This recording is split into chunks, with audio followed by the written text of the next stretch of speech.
Գրեթե 80 տարի է ինչ գոյություն ունի աղետի ժամացույցը, որը խորհրդանշում է մարդկության ինքնաոչնչացմանը մոտ լինելու աստիճանը։ Այսօր սելաքը տեղափոխվել է կեսգիշերից 85 վայրկյան հեռավորության վրա, հասնելով իր պատմության ամենավտանգավոր դիրքին։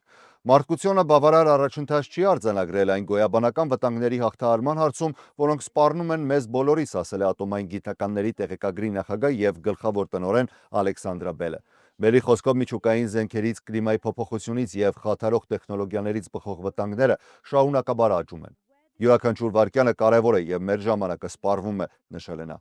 Նախորդ տարի տեղեկագիրը ժամացույցը սահմանել էր կեսգիշերից 89 վայրկյան հեռավորության վրա, ինչը մինչև այս համարվում էր ամենամոտ դիրքը աղետին։ Դանիել Հոլցը, տեղեկագրի գիտության եւ անվտանգության խորհրդի նախագահը, որը սահմանում է աղետի ժամացույցի դիրքը, նշել է, որ վերջին մեկ տարվա ընթացքում խոշոր պետությունները դարձել են ավելի ագրեսիվ, հակադիր եւ ազգայնական։ Հոլցը նաեւ հիշեցրել է, որ Միացյալ Նահանգների եւ Ռուսաստանի միջև 2010 թվականին ստորագրված ռազմավարական սպառազինությունների պայմանագիրը նախատեսվում է, որ կավարտվի հաջորդ շաբաթ։ Կեսդարից մի փոքր ավելի ժամանակ անց առաջին անգամ չի լինելու որևէ բան, որը կկանխի միջուկային սպառազինությունների անկառավարելի մրցավազքը, ասել է Հոլցը։